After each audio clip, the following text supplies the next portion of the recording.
உலகெங்கிலும் நடக்கும் முக்கிய நிகழ்வுகளை குறுஞ்செய்தி வடிவத்தில் தெரிந்து கொள்ள ஆதன் செயலியை டவுன்லோட் செய்யுங்கள். ஆதன் செயலியை டவுன்லோட் செய்ய டிஸ்கிரிப்ஷனில் உள்ள லிங்கை கிளிக் செய்யவும். மாந்திரிகத்துல வந்து ஒரு ஒரு 4-5 பரிணாமமா இருக்காங்க. ஒண்ணு ஜாதகம் பாக்குறது, இன்னொன்னு வந்து பாத்தீங்கன்னா இந்த குறி சொல்றது அப்படின்னு சொல்லிட்டு, இன்னொன்னு இந்த சோழி பிரசன்னம். இப்ப எங்க கிட்ட வந்தீங்கன்னா உங்க பிரச்சனைக்கு தீர்வு இங்கேயே கொடுப்போம். அந்த வெத்தலையில மை போட்டு பாக்குற ஒரு விஷயம், சோ அந்த விஷயம் இன்னும் வந்து நடைமுறையில இருக்கா? இல்ல இருந்துச்சுமா, ஒரு காலத்துல இருந்துச்சு அந்த மை போட்டு பாக்குறது. இப்ப அந்த அந்த வம்சாவளியே அழிஞ்சிருச்சு. மாந்திரிகத்தை நல்லதுக்கு யூஸ் பண்ண முடியுமா? மாந்திரிகம் உண்மையை நல்ல விஷயம் தான். நம்ம நல்லதுக்கு தான் யூஸ் பண்ணிக்கிட்டு இருக்கோம். இப்போ நம்மளாம் நல்லதுக்கு தான் யூஸ் பண்ணிட்டு இருக்கோம். யாரையும் அழிக்கிறதுக்கு உண்டான மாந்திரிகம் பண்றது இல்லை. மேக்சிமம் இன்னைக்கு எல்லாருமே மாறியாச்சு. ஆனா அந்த பணத்தை இந்த மாந்திரிகம் மூலயமா கொண்டுட்டு வர முடியுமா? நம்ம ஒரு சில விஷயம் வந்து பண்ணித்தரோம். பணத்தை வந்து ஈர்க்கக்கூடிய ஒரு சக்தி வந்து அது நமக்கு கொடுக்கும். ஸோ இந்த பிரச்சனைகளை மாந்திரிகத்து மூலயமா எப்படி தீர்க்கலாம்? அதுக்கு என்னென்னலாம் பண்ணணும்? குலசாமி குறைபாடு தான். ஓகே, இந்த குலசாமி குறைபாடு யாரா இருந்தாலும் குலசாமியை கரெக்டாக வருஷம் கரெக்டாக போய் கும்பிட்றவங்களுக்கு குடும்பத்தில் எந்த பிரச்சனையும் வராது. ஆதன் ஆன்மீகம் நேயர்களுக்கு ஷாம்லாவின் அன்பு வணக்கங்கள். முக்கிய தகவல்களை உடனுக்குடன் தெரிஞ்சுக்கணும்னு நினைச்சீங்கன்னா ஆதன் செயலியை டவுன்லோட் பண்ணுங்க. அதற்கான லிங்க் கீழே டிஸ்கிரிப்ஷன்ல இருக்கு. இன்னைக்கு நம்ம ஆதன் ஆன்மீகத்துல கோபு சித்தர் அப்படிங்கிற ஒரு அழகிய மனிதரை பத்தி அவர்கிட்ட நிறைய சுவாரஸ்யமான விஷயங்களை தான் கேட்டு தெரிஞ்சுக்க போறோம். வணக்கம் சார், எப்படி இருக்கீங்க? வணக்கம். நல்லா இருக்கேன். நீங்க நல்லா இருக்கீங்களா? நான் ரொம்பவே நல்லா இருக்கேன் சார். மாந்திரிகம் அப்படின்னா ஃபர்ஸ்ட் நம்ம எல்லாரோட மைண்டுக்கும் வர்றது அந்த வெத்தலையில மை போட்டு பாக்குற ஒரு விஷயம். சோ அந்த விஷயம் இன்னும் வந்து நடைமுறையில இருக்கா? இல்ல இருந்துச்சுமா, ஒரு காலத்துல இருந்துச்சு அந்த மை போட்டு பாக்குறது. இப்ப அந்த அந்த வம்சாவளியே அழிஞ்சிருச்சு. இப்ப வெத்தலையில மை போட்டு பாக்குறதுன்றது இல்ல. இன்னைக்கு வந்து இந்த மாந்திரிகத்துல வந்து ஒரு ஒரு 4-5 பரிணாமமா இருக்காங்க. என்னன்னா, ஒண்ணு ஜாதகம் பாக்குறது, இன்னொன்று வந்து பார்த்தீங்கன்னா இந்த குறி சொல்கிறது அப்படின்னு சொல்லிட்டு, இன்னொன்று இந்த சோழி பிரசன்னம், இன்னொன்று எங்களை மாதிரி அவங்கெல்லாம் வந்து பிரச்சனை என்னன்னு சொல்லிடுவாங்க. இந்த கோயிலுக்கு போய் பரிகாரம் பண்ணுங்கன்னு சொல்லுவாங்க.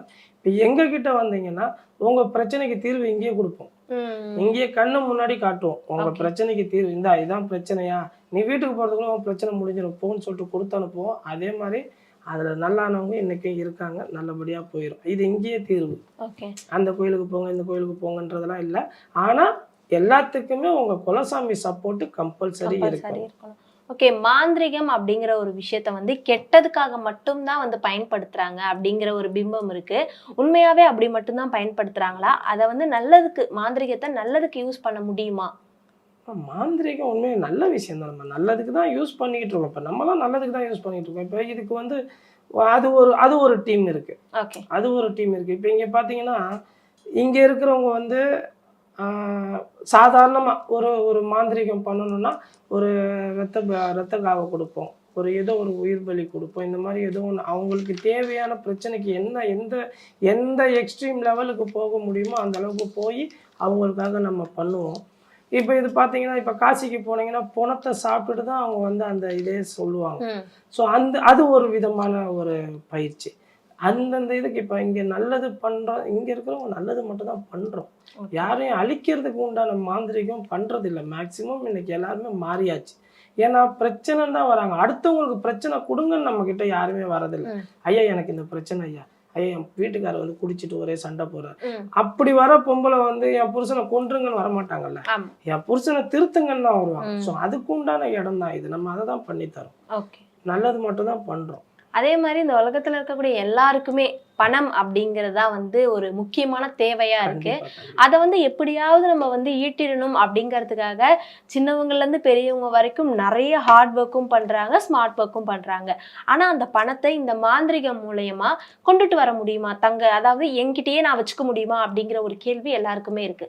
ஸோ அதுக்கு மாந்திரிகத்துல ஏதாவது வழி இருக்கா? பணத்தை இப்ப நம்மளே வச்சுக்கணும்னா நம்ம எதுவுமே வாங்க முடியாது. ஏதாவது வாங்கணும்னா பணம் கொடுத்தா தானே. அதாவது இது என்னன்னா, பணம்ன்றது எல்லாருக்குமே பிரதானமா இப்ப தேவைதான். ஏன்னா இன்னைக்கு வந்து எல்லாத்தையுமே நிர்ணயம் பண்றது பணம் தான். பணம் இல்லாதவன் பிணத்திற்கு சமம் அப்படின்னுவாங்க.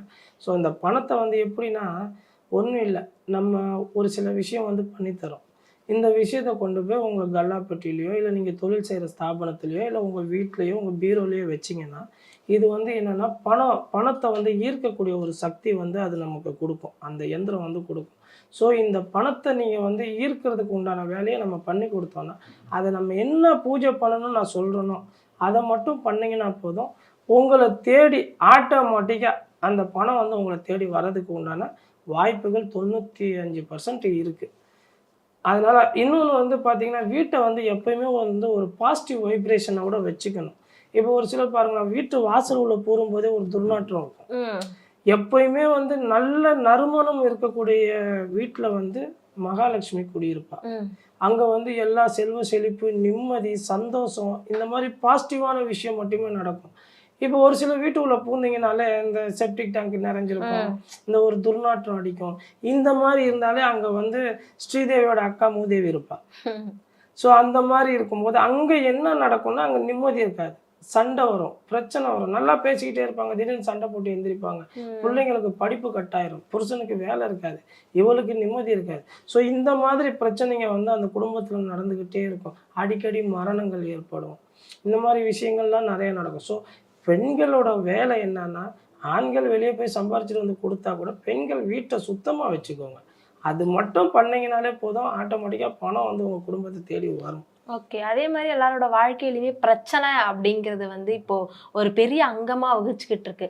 எந்த இடத்துக்கு போனாலும் பிரச்சனை பிரச்சனை பிரச்சனை அப்படிங்கிறது. ஸோ இந்த பிரச்சனைகளை மாந்திரிகத்து மூலியமா எப்படி தீர்க்கலாம், அதுக்கு என்னென்னலாம் பண்ணணும்? இல்லை, பிரச்சனை இல்லாத மனுஷன்றது இன்னைக்கு யாருமே இல்லை. கடவுளுக்கே பிரச்சனை வந்துச்சு, இல்லை சிவபெருமானுக்கே பிரச்சனை வந்துச்சு, முருகனுக்கே பிரச்சனை வந்துச்சு. ஸோ பிரச்சனை இல்லாத மனிதனும் இல்லை, கடவுளும் இல்லை. இருந்தாலும் வந்து இந்த பிரச்சனையை தீர்க்கணும் அப்படின்னு சொல்லிட்டு பார்த்தீங்கன்னா மாந்திரிகத்தில் நிறைய வழி இருக்குமா. இப்போ நான் வந்து ஒரு இடத்துக்கு போகிறேன், இந்த இடத்துல வந்து ஒரு பிரச்சனை நடந்துகிட்டு இருக்கு, நான் வந்து நல்லா தான் சாமி போனேன், நல்லா தான் பேசிக்கிட்டு இருந்தேன், திடீர்னு வந்து அவன் யாருன்னே தெரியல என்கிட்ட வந்து சண்டை போட்டு அந்த இடமே ஒரே ரணகலம் ஆயிடுச்சுன்னுவாங்க. இது வந்து என்னன்னா நம்மளோட அந்த கர்மான்னு சொல்லுவாங்கல்ல, எங்கேயோ ஒரு இடத்துல எவனையோ நம்ம துரோகம் பண்ணிட்டு வந்திருப்போம். அது நம்ம வேணும்னு பண்ணியிருக்க மாட்டோம், ஏதோ ஒரு விஷயத்துல நம்ம பண்ணியிருப்போம். அந்த துரோகத்தோட கர்மா வந்து இவனை தொடர்ந்துகிட்டே வரும். எங்கேயோ எப்பயோ பண்ணது இவனை தொடர்ந்துகிட்டே வரும். அது யார் மூலியமாவது வந்து அந்த இடத்துல ஒரு பிரச்சனை கொடுக்கும். அதே மாதிரி பாத்தீங்கன்னா நல்லா போய்கிட்டே இருப்பான், எப்படி கீழே விழுவானே தெரியாது, திடீர்னு பைக்ல தலை சுத்தி கீழே விழுந்துட்டானுவான். ஸோ இந்த மாதிரி விஷயங்கள் வந்து நிறைய நடந்துகிட்டே இருக்கும். இந்த மாதிரி பிரச்சனைகள் வந்து எல்லாருக்குமே விதவிதமா எல்லாருக்குமே பிரச்சனை வரும். இப்போ ஒரு வேலைக்கு போவான், அந்த வேலையில சும்மா தான் இருப்பான், எவனோ ஒருத்தன் வந்து பேசுவான், அவன்கிட்ட இவன் சண்டை போடுவான், வேலையை விட்டு வந்துடுவான். இந்த மாதிரி பிரச்சனைகள் இருக்கும். ஸோ இதுக்கு வந்து என்னன்னா இதே மாந்திரிகத்துல இதுக்கு வந்து தீர்வு இருக்கு. இது நம்ம குடும்பத்துல இருக்கிற ஒரு சின்ன இந்த குலசாமி குறைபாடு தான். இந்த குலசாமி குறைபாடு யாரா இருந்தாலும் குலசாமியை கரெக்டா வருஷம் கரெக்டா போய் கும்பிட்றவங்களுக்கு குடும்பத்துல எந்த பிரச்சனையும் வராது. அப்படியே வந்தா கூட தலைக்கு வர்றது தலைப்பாவோட போகுதுன்னு சொல்லுவாங்க. ஸோ அந்த மாதிரி இருக்கும். இந்த குலசாமியை கும்பிடாத குடும்பம் இருக்கு பார்த்தீங்கன்னா, அது வந்து என்னன்னா ஒரு பேஸ்மெண்ட் இல்லாத வீடு மாதிரி. அது வந்து என்னைக்கா இருந்தாலும் அந்த வீடு வந்து ஆட்டம் கொடுக்கும். குலசாமியை முறைப்படி கும்பிடுங்க. நம்ம கேட்போம், குலசாமி கும்பிட்டீங்களா? ஐயா நான் போன வாரம் தான் போயிட்டு வந்தேன். குலசாமி இப்போ அம்மனை கும்பிட்றோம், முருகனை கும்பிட்றோம்னா போய் கையெடுத்து கும்பிட்டுட்டு வந்துடலாம். குலசாமி அப்படி இல்லை. நம்ம குலசாமியை கும்பிட்றது வருஷத்துல ஒரு தடவை தான் கும்பிட போறோம். அந்த வருஷத்துல ஒரு தடவை கரெக்டா முறைப்படி அதுக்கு கடா வெட்டணுமா, சக்கரை பொங்கல் வைக்கணுமா, நெய்வேத்தியம் வைக்கணும், என்ன பண்ணணுமோ அதை முறைப்படி செஞ்சாதான். இன்னைக்கு ஒண்ணும் இல்லை, நம்ம மானிட பிறப்பா பிறந்த நம்ம அம்மாவே நம்ம வந்து ஒரு 4 நாள் போய் பார்க்கலன்னா 5ஆவது நாள் என்ன பண்ணுவாங்க, என்னம்மா பண்ற, ஏம்மா வரவே மாட்ற அப்படின்னு கேட்பாங்கல்ல. ஸோ அந்த தாய் உள்ள வந்து எதிர்பார்க்கும், நம்ம பிள்ளைய இன்னும் பார்க்கலையே, நீங்க போய் ஒன்றும் அவங்களுக்கு அள்ளி கொடுத்துட போறது இல்லை, இருந்தாலும் அந்த புள்ள முகத்தை பார்த்துட்டா தாய்க்கு ஒரு தெம்பு சந்தோஷம். ஸோ அதே தான் குலசாமியம். குலசாமின்றது நம்ம வரமா வரலையான்னு எதிர்பார்க்கும்.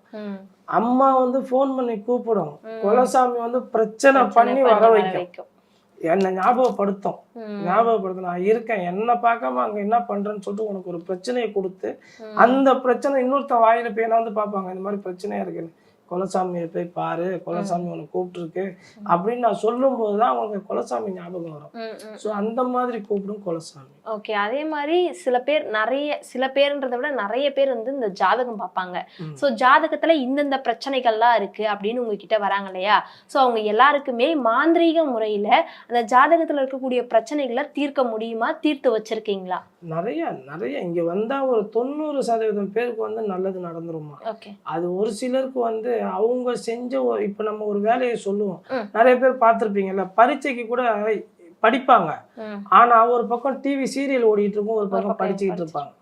அப்ப அதுலயும் கவனம் இல்லாம இதுலயும் கவனம் இல்லாம ஏனோ தானோன்னு இருக்கிறவங்க, அந்த ஏனோ தானோன்னு இருக்கிற அந்த 10% பேருக்கு தான் நடக்காது.